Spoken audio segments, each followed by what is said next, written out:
Right.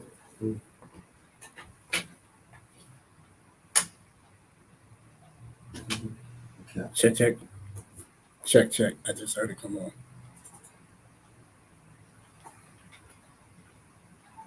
Check, check. Check, check. I can hear him.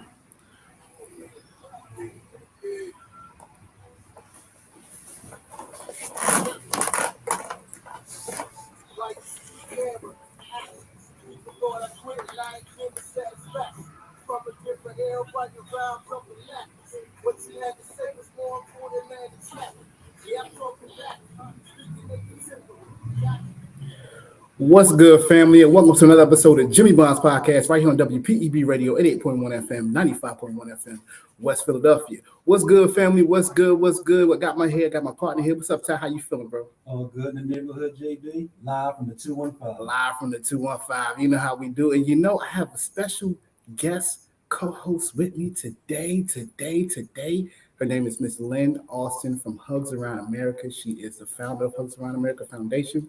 And I am so glad to have her joining us today. Thank you so much, Lynn. Go ahead and say what's up to the people. What's up?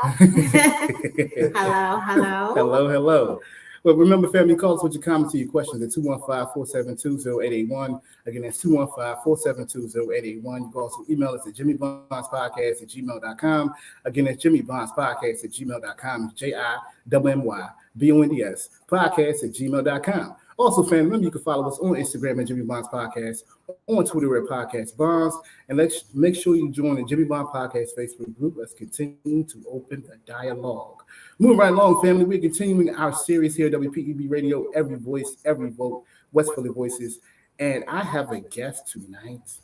We have a guest tonight, family, that I'm so glad to have on. She is definitely doing her thing within the communities that she serves. But I'm going to give you a little intro before I bring her on. So let me just tell you a little bit about her. Annette Nance is Executive Director of the African American Affairs Commission of the Office of Governor Shapiro. She served honorably for 8 years in the United States Marine Corps and is an Operation Enduring Freedom veteran. She's also a distinguished alumna of the University of Pittsburgh, where she earned her master's degree in social work with a focus on community organization and social action. She also got a bachelor's in psychology from Asheville University. In 2021, she received the prestigious Pump 40 Under 40 honor, recognizing her creative vision, and unwavering passion to enhance the community. In 2023, she was awarded the SWAG, Social Work Appreciation of Greatness, for her consistent efforts in the field of social work. She is an activist. She is an advocate, a veteran, a champion of change and progress, a student, a scholar, a woman of faith, a leader, a wife, and a mom. I like to describe her as productive, organized, conscious, inclusive, determined, diligent, inspiring, diverse, unique, ethical, and honorable. Ladies and gentlemen, let me introduce you to the Executive Director of African American Affairs Commission of the Office of Governor Shapiro, Miss Annette Nance. Welcome to the show, Miss Annette. Welcome to the show. Thank you for having me. I mean, sometimes I really forget about my bio, but when you read it, I need to take you everywhere with me. It's the positive. You feel very poetic. Well, I appreciate that. For all of our guests that we get come on, we always want to give them the proper intro. And just doing our research on you, I didn't know half of the things that I learned from the time when we sat down next to each other. And to learn all those things, I was very honored, and it humbled me because I'm like, this woman is doing some major stuff within our community. So, let me kick off by asking this question. When you hear the name of our project, Every Voice, Every Vote, what do you hear? What does that make you feel like? The first thing that comes to mind is every vote does count. And so that means really reaching into the community and trying to see how we can get folks to understand the vote, the process, and Mm. also ways that they can volunteer or get involved in it. It's not just about, getting registered to vote, but what about making your plan to vote? What does that day look like? Mm. Or even mail-in ballot, voting, things like that. So I'm thinking about all the things around it, not just the day of voting, but what does that look like and how do you plan that out? And then how do you also tell your family and your friends about it too? Because it's not just a one person job. Yeah, that's true. That's true. I was on my way to here to do the show, and I saw a commercial that talked about, planning your voting day. Like, what the importance of planning around that. When you're going to vote, where's your poll place? You know what I mean? Who are the people that can direct you to to get the information to where your poll place is? I mean, all that is important and vital. I can talk all day, but I'm gonna let my brother Ty ask the next question. Brother Ty, go ahead, man. Miss Nance, how you doing this evening? Good. And yourself? I am doing great. I am doing great.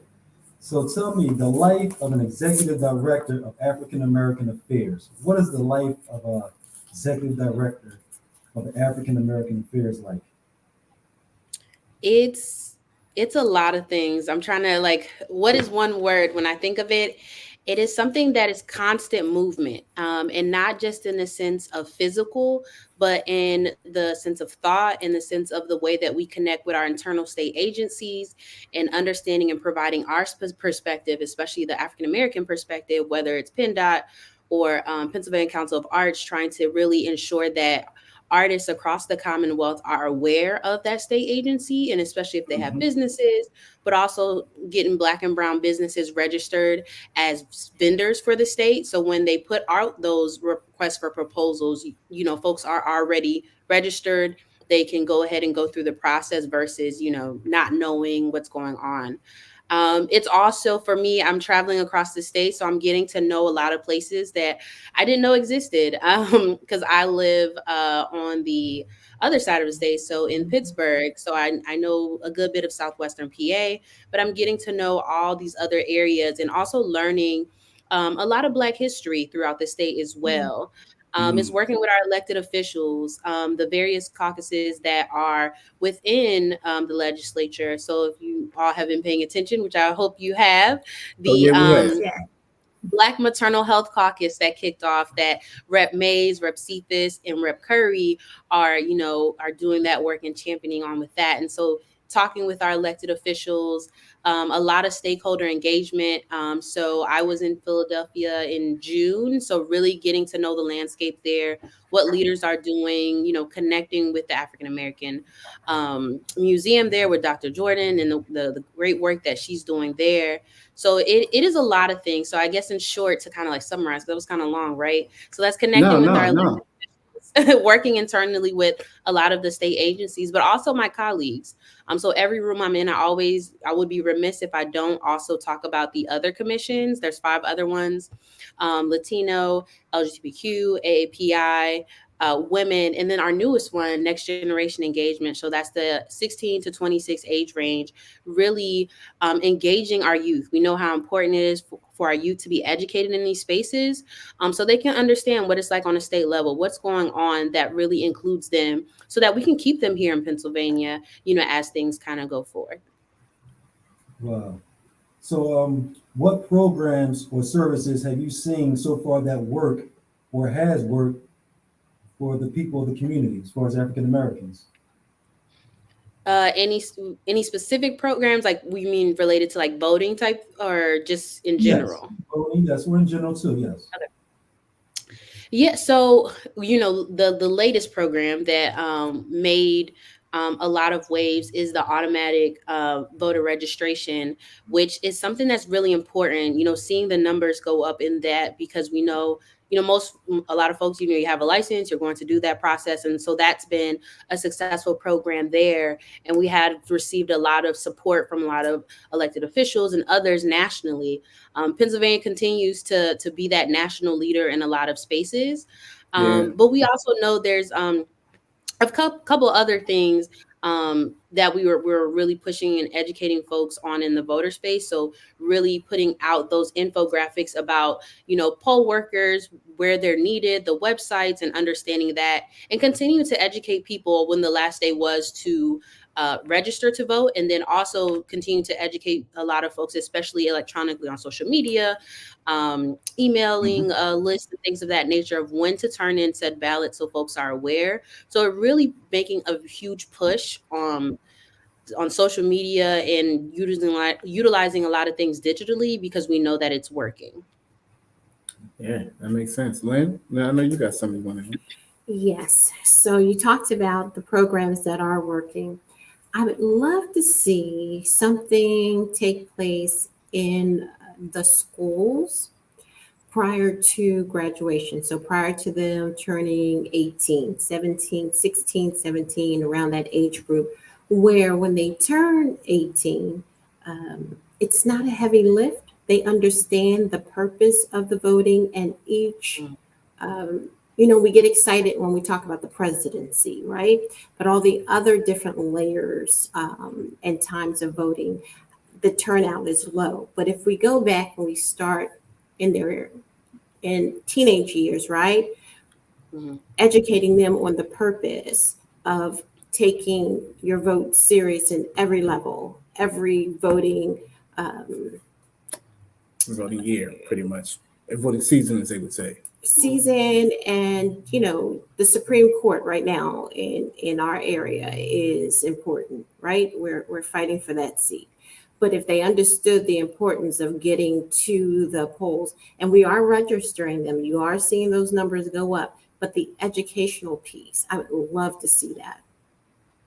Yeah, so there is a program. So I'm gonna write this down and I'm gonna send it to Jimmy and be like, this is what I was talking about, because I can't remember the name at the moment. But this program, I want to ensure I have the right one, is it does recognize high school students in a sense of like how many folks they register within their high schools, and so they get recognized for that. And that is something that I've been talking with other school officials, those who are principals at schools, and saying, make sure that you have your folks look into these programs and support your students, right? We can have the students do a lot of things, but we know that the school administrators have to support these efforts.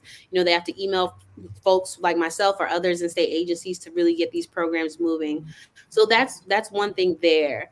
But I do have some notes, and I think something I really want to make sure that my comms folks know that I share Yeah. when it comes to youth, because we know that Pennsylvania's youth turnout actually was the sixth highest in the country. So it beat the national average by 23%, which is a pretty strong margin. So really wanting to highlight that. And then the commission that I mentioned prior to, so Next Generation Engagement. So that's Ruby Mundock, who's the executive director of that commission. And so some things that she's been doing is really connecting with universities and kind of educating people on the process of voting there as well, in the sense of you can register to vote, on your college campuses. And so really, when we think even younger, we just have to continue to have the conversation of civic engagement and talking to those folks about, maybe those social studies teachers, or how folks kind of get involved in these other races. And so that's our young Dems groups and things like that, or whichever of those kind of civic engagement things. So we're really working to see how we can continue to do things like that. And also that's something that, organizations, if they want to partner and kind of get more information on state government things, or they're like, they would like myself to come out and do those things, or even connecting to see what collaboration and partnership can grow from that. Definitely open to those ideas, because we know how important civic engagement is. I think something that I didn't realize as now I know a lot about state government because I'm working in it. I've been doing these different things, worked as a chief of staff or a state rep. But when I was 16 some years old, I don't remember being involved as I see a lot of youth are involved now. And Yes. they're very intentional with involvement. And one thing that I always tell people is that, not political wise, but getting involved in government, it's around you everywhere you go, from art to food to all these different spaces. There is something that you can connect this to. And so if you can kind of make it real for young people and talking about these certain spaces, they're like, oh, now I understand why there is this law for XYZ, or Yeah. now I see why, maybe maybe they learned about Department of Insurance, which there is on the state level that kind of regulates a lot of different things. Or, Yeah. education, learning about that gets them excited. If they also know, their state representative and what committees they're on, what committees like they serve on, because that's something I try to tell people. It looks nice and fancy to be the elected official, but you also have to know the background work. I know I kind of went like all over the place with that, but I think that's something for young people to get educated on too, is when they understand the committees, whether it's education, children, youth, and families, and seeing how those items are voted on, and making Yeah. sure to check out the state website on those things. Absolutely. I'm a big proponent of telling people, hey, people say they don't like politics. I don't like politics. It's too whatever. But I say you deal with politics every day when you wake up in the morning. All right, Mhm. it's politics and everything, which means that your vote is devoted to that. What are and one of the other things I always talk about is how a lot of times we see names on the ballot. When we go to the voting, we go to the polls. It's a name on that sheet on that ballot, and you check the names off and you put it in the seat, you put it in the box, and that's it. I'm done. Right? I voted. But I always feel like there's something more than the names that are on the ballot on those ballots. The issues and the concerns that face people who are voting for our voters. What are some of the things that you're hearing? You're out there in the streets, as I would say. You're in the streets, right? What are some What are some of the things that people that you're hearing are major concerns for them within this voting season right now? Yeah, so the biggest one is education. So funding for education, but also school curriculum has Mm, kind of been some things I've heard. And then there's also been other areas of understanding some of the policies, or where can they go to read about certain things. mhm. I know I was just speaking to some social workers about just kind of really getting engaged. And so they were like, what is the process? What is that, what does that look like? And so that's really connecting and looking at the kind of the committees and seeing what's being voted on and kind of tracking it that way. So being Yeah. able to kind of see who's sponsoring said bills, or, what does that look like? But then it's also checking out the governor's website that has, I believe we call it newscast, that shows all the different like executive orders that are being signed. What does it do? What is the purpose? When does it take into effect? What communities is it reaching? And so I think that source of information is really truly important. Mm, Um, as we kind of move through a lot of these spaces and understanding certain things, even issues such as gun violence prevention. There are a lot of grants that the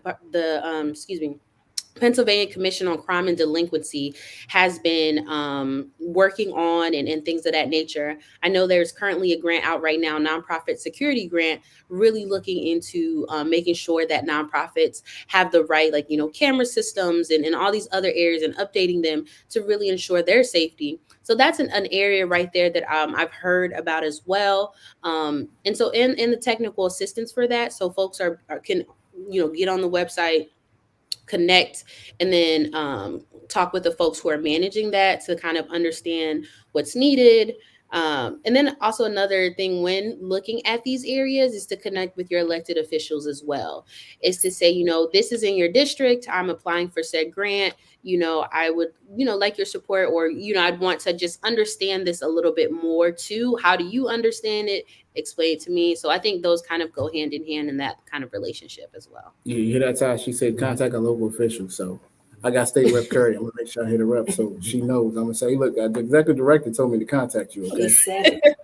that's what she told me. That's Although what she said. I know her, you know what I mean. That's what I'm telling her. Mhm. The executive director told me to call you, but I have her on speed dial. listen. So It's one great. of the You have things to know your elected official. you have to, I find that to be probably like that's politics 101. Who's representing you? You know what I mean? Who's speaking for your voice? Like, go find out who that person is and speak to them about how your voice can be loud, heard a little bit better than what it's heard sometimes. Right. The one thing I always want to ask, you gave me the commissions, or yeah, you gave me the five commissions that are part of the governor's office. Definitely African American affairs, Latino, LGBTQ, women. Um, one aspect that really jumps out to me when it comes to voting anyway is the amount of African American women that vote, and then in contrast, the amount of African American men that vote. It's a drastic contrast. And I always wonder, like, as within our elected officials and the offices and the commissions, what do we do to improve how Black men perceive politics and voting? I guess in some way, Black women are more motivated, they're more, organized. Let's get it, let's go. Girl, we're gonna have to vote. Let's go vote. You know what I mean? But for men, it's a little bit different. Our numbers tend to lack and fall off. Why do you feel that is, and what can we do to help improve that? I think it's a number of different circumstances, right? So, the way that we think about some things, socioeconomic status can also play a role into that. There can also be some other areas of like community where you are in your community and where Mm, you're, surrounding yourself. So going back to what I said before, when you're making your voting plan, who are you including? Are you including your mom, your aunt, your grandma, your grandpa, all those people? How do you say the same way you can do a group text and say, hey, what y'all, who gonna be at the cookout? Who all gonna be there? right, You can do the same right. thing and say, who all is coming to XYZ? Because we know there have been a lot of voter engagement initiatives where they have, kind of like bring the polls to the party type thing, and just kind of Mm-hmm. really focusing on community. So I think the engagement has to be very intentional. If you know that you are going, make sure that you ask everyone else if they're going. Yeah, And if you're comfortable, also, if you are at work and, people are talking about certain things, I think, how to approach those things and kind of go from there. But I think in community, when we look at a lot of even our youth serving organizations, to really kind of start to bring that, what is your plan? Do you go with your parents? Because we know a lot of folks don't usually take their kids. They're like, oh, I don't want to stay in line. But maybe you should start taking your kids with you so that they can understand and see the process. The earlier yeah, that they see this process, the better, so yeah. that they can understand what it looks like, see a ballot, in hand, and to be able to talk about it. Now, you talked about the educational piece. I'm a big advocate for, we have to find a way to diminish, if not get rid of, student debt. I think that's one of the biggest hindrance for us as a community. We want to move ahead. We have to get degreed. We got to pay for it in some kind of way. What When it comes to voting, why are more people not jumping on that particular topic when it comes to voting? We think about other topics, we think about healthcare, we think about crime mainly. That's one of the first things people think about is crime. But if I could save money from my education and find a way to move forward, that might be more of a priority than say crime would, right? Me personally, I'm just saying for a person, a citizen within. What do you think that, educationally, how can voting assist helping get rid of student debt? Yeah, that's a big question. I think the way is, first we have to understand it all, on the federal level and how to impact state. We need to kind of really be intentional with that. And so I think that's where we just have to really kind of dissect it in that sense of just trying to understand it. It's not something that you're going to teach someone in like 2 seconds, but we have to kind Mm, of dig a little bit deeper with it. But then when we get to voting, folks have to also already know their issues. And sometimes, because other issues seem a little bit more tangible, in the sense of, I have a child, so I'm more invested in education, in the sense of the kind of education said child is getting, if they're getting a certain books. And so I think it's the way that maybe the issues are kind of dressed and kind of advertised. And so I yeah, think as the state, we are really trying to ensure that people are educated on how to vote. What does that look like in between? And that's something that, we can kind of take back to leadership to kind of say, this is what we're looking at. How do we kind of break this down from the macro and bring it down to the micro? Yeah, I definitely understand that. Ty, go ahead, bro. Yes. Ms. Nance, can you go into the dynamics of political consulting? I'm curious on that one. Can you touch on that for me? You said political consulting. Yes. Uh, She's like, wait a minute, wait a minute. Wait, tell her I'm why. Tell like, her why, Ty. Tell her why. All right. So, well, here's my story. Well, the other day, a politician ran into me, councilwoman at large, Kendra. Oh, I forgot the last name. But one of our runners as well. They stopped me in the drugstore, and they was asking me to come out and vote, why I should vote, so on and so forth. I said, but just give me, hold on 1 second. I want to ask you a couple of questions. He said, well, do you vote? I said, well, I'm trying to, but I'm not sure. But y'all need to show more accountability for me. I said, give me a second. We need to put this prescription in. I put the prescription in. I turn around. He's walking away. So I chase him down. I said, yo, my man, I said I was going to, oh, yeah, yeah, yeah. But he kind of like brushed me off. Yeah. In politics, how do you get to the politicians to let them know that they need to be more, I guess, involved Yeah. with the people that Selection. as far as in the streets, they go out there once in a while, you see them a lot around election time, but after election time, you don't really hear from them or see them. Yeah. As politicians, do they get consulted on how to deal with the people or how to interact with the people? I think that can be subjective. But also something that the governor talks about is like there's no wrong way to get to government. So we know that there's a text, you can text now, and he actually reads them and responds. And so I think it's about how we engage community intentionally. And so every politician is not the same, but one way that you can one way that is a continuous accountability is contacting and continuing to send those emails, calls. They have a feedback inbox that someone monitors, and it's supposed to respond within 24 48 hours. You can mail items, all these various ways of communication to really hold people accountable so that they can give you the information that you need. Or especially when it comes to the council people and these state reps. Now, I'm not saying just pop up in their office like No, I'm popping up. aggressively, I'm but popping up. Yo, hey, yo, but hey, hey. but if you just so happen to be in the neighborhood, they're in the community anyways, and you say this is X, and I'm trying to get to Y. I really would like the assistance on so forth and so forth and so on.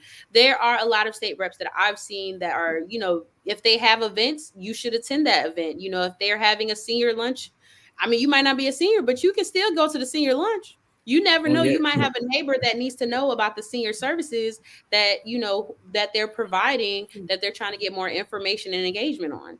Yeah, that's it. So I think that's just another way, that you can kind of say, hey, I saw you at the so and so store, and I was trying to talk about a little bit more things, but and I think it's also about perspective, right? Because in the moment, they do kind of contact some do kind of do the whole, like, when it's voting time, I'm gonna engage. But then it's also, we have to remember that at the end of the day, all these politicians are human, right? They can't talk to every single person, but they want to be intentional, and they have staff to be able to ensure that any problem that you have is met, or whatever it is that you need to talk about, to ensure that you get to the right space. Right. You also deal with nonprofits, am I correct? Yes. Yes. Can you tell me what are some of the benefits of nonprofits? You mean dealing with some of the benefits of like communicating with them? That and becoming nonprofits. Are there benefits to being nonprofits as far as dealing with the government? Yeah, well, I mean, we know that the whole meaning of nonprofits is to serve the good of the people at the end of the day, Mhm. to solve this problem. What is the problem, or what is the issue that, that person or that organization is in lane to assist?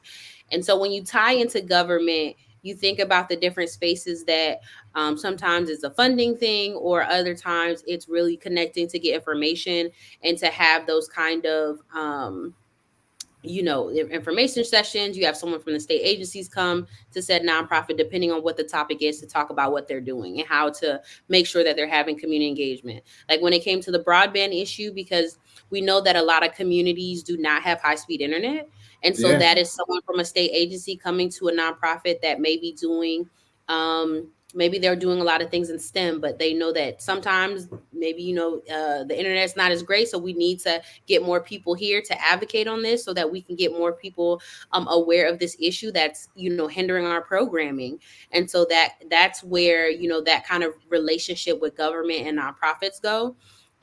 Or it's when, the Department of Banking and Securities does a kind of like a fraud sessions talking about the elderly, and so talking Mm. about what that looks like. They go into the communities and do this, and so the nonprofit has the space, has the clientele, or the constituents that are there. So the State Department will come there and kind of give that information and really trying to come to the people on these different things.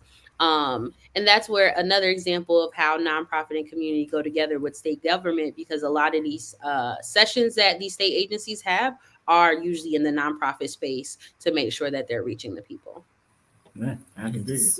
Go ahead. So I am a nonprofit founder and I'm CEO of Hugs Around America. That's around America. So a hug saved my life, literally. Yeah. It's in the cancer space of preventative survivorship and treatment options, clinical trials in community of color, right? Trying to get us to show up in the numbers. And so I had my inaugural event this year, and the information, it was called Moving for Wellness.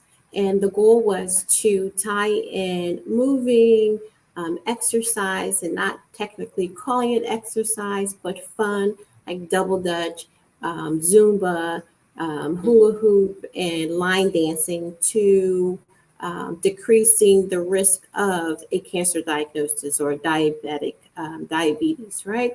And so I went around outside of my representative, where I live, just trying to get so many different state representatives and councilmen and representatives involved. And I kept hearing, "You're not in my district. It's not in my district." I was like, but wait a minute, this information is so delicious. I want your constituents to hear it. I need them to see it, to be a part of. Yeah. And so that was so, I was taken aback. And so the councilman that did show up, and he says, well, Lynn, you have to bring it in your community. We want to do it. Let's do it again. But how do I get everyone? And I was very intentional going to our community and individuals who are in charge of to look like us, my brother, my father, who can reach out and have a conversation with their constituents and say, listen, let's be a part of this event. And so I will digress and let you answer that question. I've seen a lot of elected officials go to events that are not in their district. So I think I would start with, how are you engaging the constituents in the district where you are currently and connecting with that state rep, the senator, also connecting on the federal level. So, your congresswoman, congressman, those folks, continuing to include them, send those invites, connect with their staff person, their district office director or chief of staff, so that they're aware of you.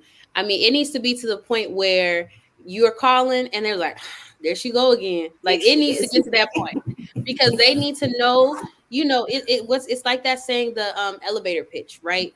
You need to be able to talk about what you do in a short amount of time and keep people engaged. So you need to continue to, whether it's, you share your one pager with a staff person, you email them, you invite them to your various events, you talk about your progress. What have you done so far?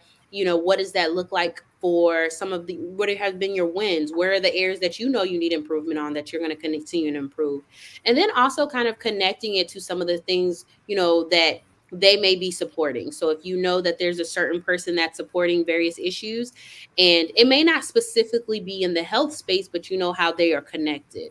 Um, but also, how do you, the work that you doing, how do you connect it where you also get maybe others who will have nonprofits that have maybe youth serving or things like that, make it into like a fellowship or a partnership. The partnership and collaboration is really huge. And I think that is something that continues to be a way that people grow. And especially here in the state, we collaborate all the time. And so I give you those things of, really continuing to connect with all those folks on all those levels. Um, it can feel tiring, but when you see the fruit that of the work Yes. and the product, I think that is what's going to be real rewarding. And then lastly, I'll say, send me an invite. If I'm on that side of the state, I will do my best to be there. Well, I'll send it in enough time where you can be intentional about being on this side. Listen, I'm gonna highlight that word. That is a word. I think they both shared that word several times. I'm about to tattoo that on my arm. Intentional. You better be intentional about the things that you do. If you're not, you talk about the elevator pitch. Man, Yeah. I had the worst elevator pitch for for executive director Nance. If you had seen my elevator pitch, you'd be like, bro, what's wrong with you? Like, you okay? I'm sitting there. She's sitting there. So what do you do? I don't know. I got a podcast. I got a radio station. I talk to the people. I'm here because for the people. I'm just here for the people. That's all you got to know. I mean, you But just have a lot of jobs. right. I'm not Jamaican, but I got a lot of jobs. You know what I mean? But but I always find it to be interesting because you're on a whole other side of the state. All right. You're on more you're located in Harrisburg, but you definitely are from the Pittsburgh area. So Philly is a little bit a different animal, I would say. It's a different place, it's a different community. You know what I mean? Yeah. But something I've noticed that I actually read a story about coming on here this morning or this evening was that I think on our side, as far as I'm an independent leaning Democrat. That's what I am, right? So I read a story talking about how Philly voter turnout is decreasing compared to other counties within the state. And it rubbed me a certain kind of way because what it made it seem like, not the story itself, but just the data. It made it seem like Philly is kind of like, well, we know we're gonna vote Democrat, so oh well, I don't have to go vote. And the numbers are coming down. Just a stat, for example, Allegheny County is where the county Pittsburgh is located, right? Allegheny, is that right? That area. That's correct. So Allegheny County has 133,000 fewer voters than Philly does, right? But the last election, midterms, there were 67,000 more votes in that county than there were in Philadelphia by itself. So I bring all that up because I think a lot of times as Democrats, we get complacent. We get very, hey, you know what? I'm good. We good. We know who's going to be elected. I think that's such a uninformed way of really approaching voting and approaching how the government, the city government is run. How do all that stat I just gave, all that data, all the thing I just said? How does it? What do you think about that? You're from the other side of the state. You go through all back and forth between Philly and everywhere else in Harrisburg. What does that make you think about when those kind of numbers come out? It just reminds me that we need to do a better job with education. The more that you know, the more that you can be strategic strategic with that information. And so as we continue to think about what voter engagement looks like, and not just in the sense of, we only are going to do voter engagement in the times of voting, but also the other areas of it, of just the process and where do we go? How do I even know what to vote about? Or what things are currently affecting me. And I think sometimes when I've talked to some people, they don't necessarily have the language to understand the issue. And so, Yeah. these things are affecting you, but how do you have the language to then connect with people? I mean, I think that You talked about that, and they use a great word. You say connect, and I think that word kind of is one word that sometimes candidates they fall a little bit short on sometimes connecting to the demographic of people that they service. Now, that's just my opinion. I'm not, I'm not at the state house. I'm not in the state reps positions. But just from observation, I find it to be, there's a difficulty. I Mhm. also find that sometimes, some of our state reps are more in tune with other things than what are part of what the community needs. That's just my perspective being a constituent. Um, Mhm. I would like to. I mean, I would always like to find a better solution to how we can improve engagement. Education is definitely key, but I think Right. that sometimes, we as a community, we need a little bit more than just education. I always think about, you know things that hit us home, like barbecues, like parties. Like, I mean, I know this is bad to say, but we have to find a way to hit us, connect with us on a more personal level than a candidate level. You know what I mean? Yeah. And that's what I yearn for our candidates and our state reps or our political officials is to find a way to connect to our community a little bit more on a personal level than just on a Mhm. candidate, constituent, citizen level. I mean, what do you feel about that? It sounds like you're saying we need to make government more fun. How do we make it more fun to then Because engage people? listen, listen, because folks done tuned out. They tuned out. They feel like their government. If they don't know anything about their government, they feel like their Mm, government has failed them in a sense. The government doesn't pay attention to them. So how do we make it more engaging to show that hey, the government is paying attention? And I'm not listen. I say all the things. I know I'm on a negative line, but I'm gonna be honest. Governor Shapiro has done some phenomenal things within the state. What happened on I-95 was in a drastic turnaround of it. You can't do nothing but applaud what that man did. Look, when you see a politician, you better applaud him what he's doing. All right, right. what he did on '95 was absolutely bananas in such a short period of time. Now it wasn't him. He didn't go fix the highway himself. Okay, it wasn't him out there sweating and fixing the highway. It's definitely some blue collar workers that are from the city or from the area. But his initiative and his ideals and his push to get that done was major. When was the last time somebody got something done so fast in Philly? When was the last time? Normally, you got to jump through hoops, red tape, blue tape, purple tape, Yeah. and get a seal and a sign of approval to get it notarized. Okay, that's normally how long these things take. But to see him do that fast, that's why I say I'm not going to be the person that's like, yeah, well, they don't do anything. Governor Hmm. Shapiro was definitely. I mean, I've been watching this man since he was on MSNBC. He was the Attorney General, coming on like every week. I would watch him. I'd be like, oh, this is the Attorney General of our state. I didn't know this. You know what I'm saying? I knew who he was. But I would find out who he was when he ran for governor. I was like, okay, I know this boy. I can support this. But I say all that to say that I'm on both sides of the fence. I'm not a person that's like, forget these candidates, forget these state reps.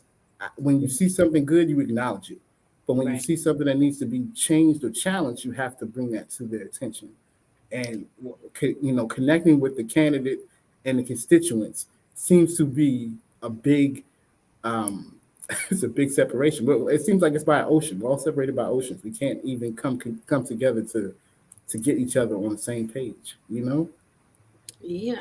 I mean, we know that Governor Shapiro let us know that he is very competitive. He says that, and he means it. He really wants to ensure that we are leading the way in a lot of different areas. There has been some amazing things that have happened within the last 7 or so months of the administration in the way that we're connecting with people and the way that we're trying to have people also see how they can get connected with government to understand what's going on. Yeah. The various state departments are doing their engagement tours. We know the drug and alcohol program, they are doing stuff there. So these other various agencies are engaging people and really being intentional there so that folks can know that they're there.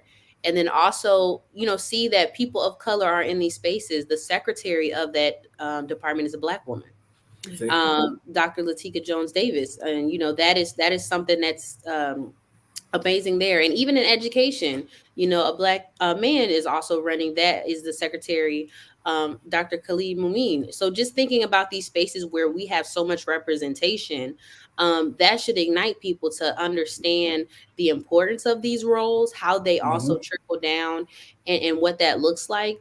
And all these other spaces in government as well, not just maybe the usual things. A lot of those spaces are a little bit more external than probably the Department of Insurance and all these other spaces. But it provides us with the knowledge that we probably didn't have before about these spaces, and Yeah. also understanding, and kind of like reading their resume, trying getting to know them as the person that got to these spaces, um, as they kind of go around the state and have these really engaged talks. I mean, I always believe lead by example, right? And Governor Shapiro is doing that in every way, shape, and form. So you got to lead by example. We just need a couple more of him around certain areas. Now I'm not gonna mention no areas, but we just need a couple more of his type of, his type of motivation within our leadership. It's to be honored. So I'm gonna make sure I say that. You tell him I said it if you speak to him. Tell him Jimmy said it. Of course, he always loves hearing from folks, so Listen, it'd be great. listen. It's okay. So on a personal note, we're not gonna hold you too much longer. On a personal note, Uh-oh. how has it been? I mean, when I'm running through your resume, right, and I'm reading all the distinguished things that you have done, It's and extensive. as I say, track record extensive, right, Ty? As that is, how do you manage? How do you manage this being a wife and a mom and traveling as much as I you was saying do? the And same thing. she is on both coasts or both sides of the state on a regular basis. So how do you manage this? I think for me, the first thing I'm gonna always say, like we in church, I just want to thank the Lord, who is the leader of my life. Yeah, yeah, So for me, very based in faith. So for me, that's my foundation. But also in this work, right? We talk about all these different issues. You have to learn when to have self care. You have to mm, learn to really sit with yourself. You have to do that self examination. One thing I was just telling someone earlier today, being in the Marine Corps was not the easiest, but they broke you down to build you back up. And I think that is something that puts you in a different strength is your mental. yeah, To be in all these roles, you really have to ensure that you nurture and grow and cultivate these things that you're learning and really putting into the things that you talk about with your mental health, because we know mental health is so important. yeah. Um, and also, I just really love being able to connect with people. My biggest thing is I want to educate people about how I got to these spaces. If someone says, I also I was in I did local government for some time. So what does that look like? How do you get people to understand, getting their names on the ballot?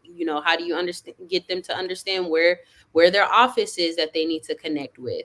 Um, and then also just that it's, don't put yourself in a box. One thing that, my resume, I haven't just done one thing. I know there's people who do like to do just one thing, not no offense to them, but the biggest thing for me is to learn and to kind of grow through these different things.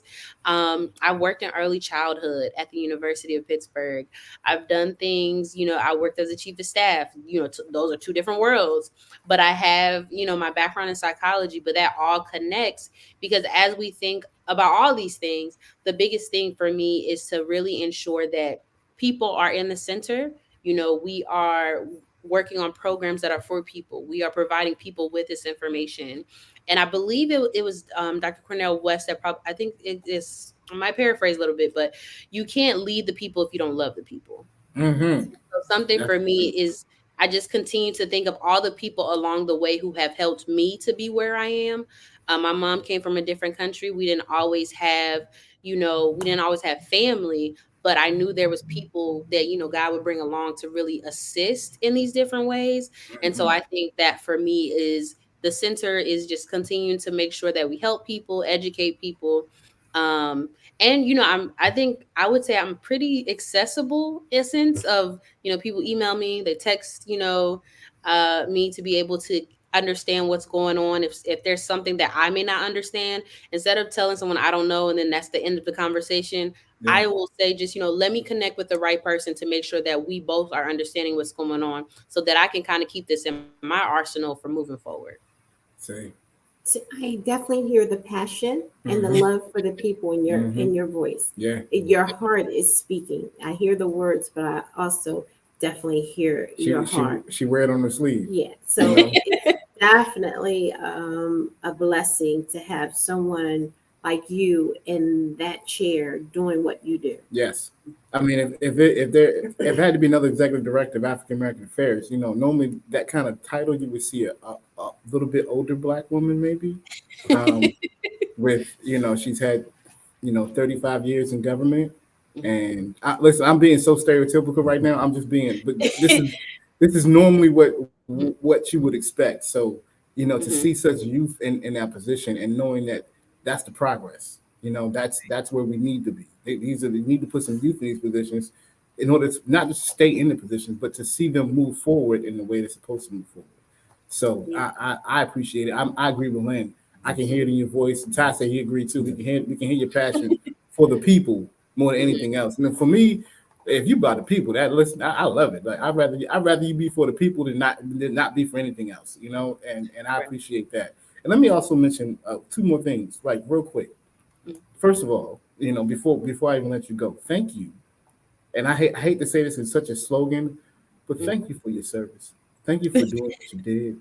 Thank you for going in when other people wouldn't and sacrificing what you had to sacrifice, and you get the 8 years that you served honorably. So thank you for your service. I don't think enough people might say that to you. My dad was in the Marines. I understand that how Marines, how they go, what they face sometimes. So thank you for what you do. Thank you for And the other saying thing is, how close are we to getting that doctorate? I actually just passed my comprehensive exam, so we're another Awesome. step closer. So I That's what don't I'm want to talking jinx myself and about. say like next year, but we will see as I do this job and all my other things.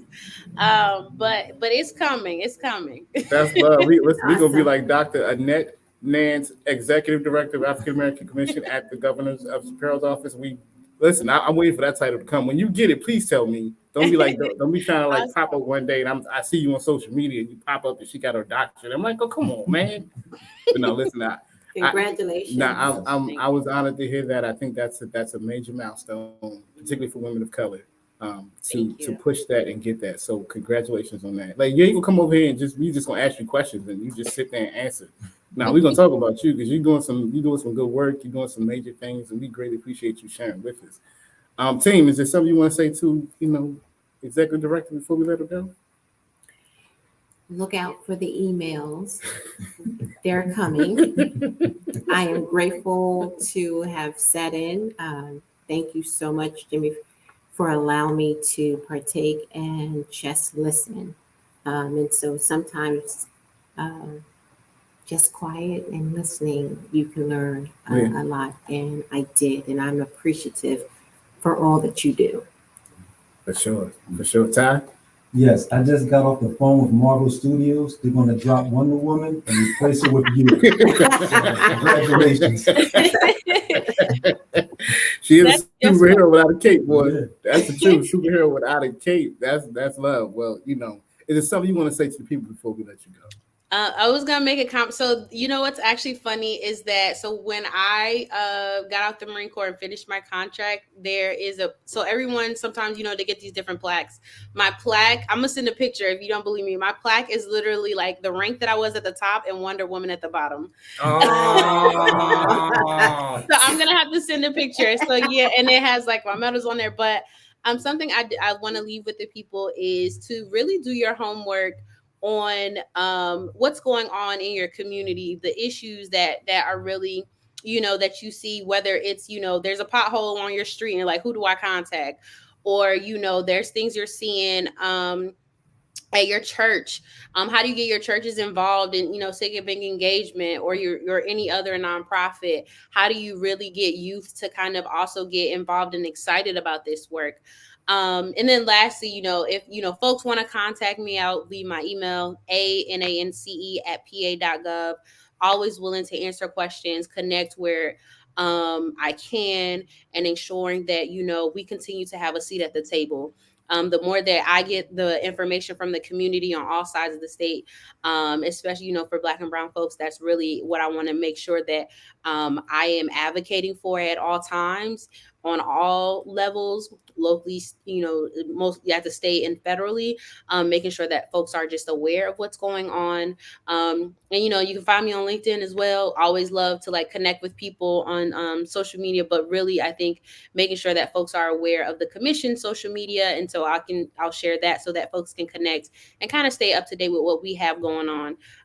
Always willing to connect with people, and I think it's one of the greatest things that we can do is to connect, collaborate as we kind of move forward. Yeah, that's real. That's real. And for me, I'm thankful for you coming on tonight, family, because again, you never know who you sitting next to. I swear. I'm gonna get my elevator pitch together. I promise, and it is together. Since that time we met in June. I've got it together. Okay, I ain't gonna do it here on air, but I got it together. Okay. And I felt so embarrassed when I walked out of that event that night, because I was like, yo, I just completely debauched that whole conversation. I don't know what I was thinking. I ain't had no business cards on me. I was just complete. I was like, must have been one of them days, boy. Mm-hmm. But she took my wounds and she said, here, here's my card. just take my information. You contact me when you get a chance. Listen, just call Would me. you get yourself together? You okay, right? I know you all right. You okay? You all right? Yeah. So, some people might think that this dude is a joke. Well, why? I'm not gonna talk to him. I'm the executive director of the government. So what am I not gonna talk to him? Mm-hmm. But you were so humble and so gracious in how you communicated with me and stayed in contact with me, and I can't thank you enough just for coming on tonight. Sharing what you shared. Information is key. Information is power. Information is important. And not just because you're working for the commission, but it's also important that we understand why voting is important for our everyday lives, Right. and who represents us. And if you're an example of the people that represent us from the governor's office, please continue to be that person, because you were doing a phenomenal job. Thank you. No, thank you for joining us. We're gonna let her go, family. We're going to take a quick break. When we come back, we continue to do our show, Jimmy Bond's Podcast, right here on WPEB Radio, 88.1 FM, 95.1 FM. Remember, family, call us with your comments or your questions at 215-472-0881. Again, that's 215-472-0881. Also, email us at jimmybondspodcast@gmail.com. Again, that's jimmybondspodcast@gmail.com. It's JIMMYBONDS podcast@gmail.com. Listen to the Jimmy Bonds Podcast right here on WPEB Radio, 88.1 FM, 95.1 FM, West Philadelphia. We'll be right back.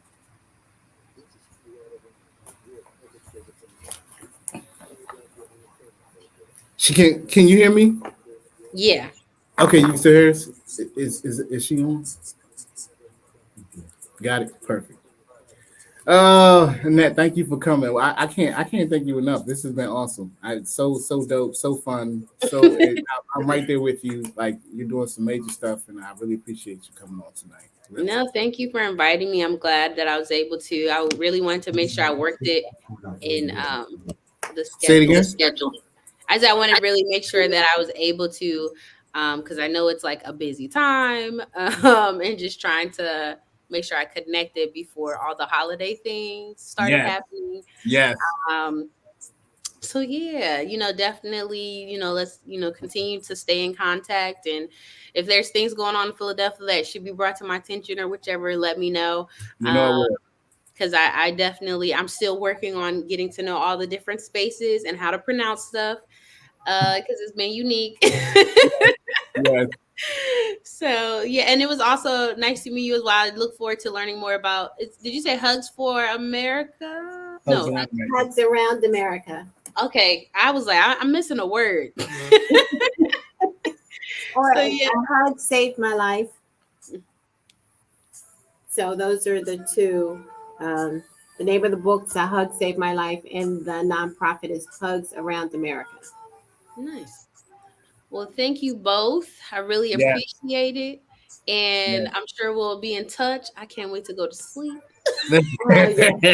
Yes, we will. Yes, we will, Nat. We'll be in touch. All right, get some rest, and I'll talk to you soon. All right, have a good one. All right, you too now. Bye-bye. Bye. Bye.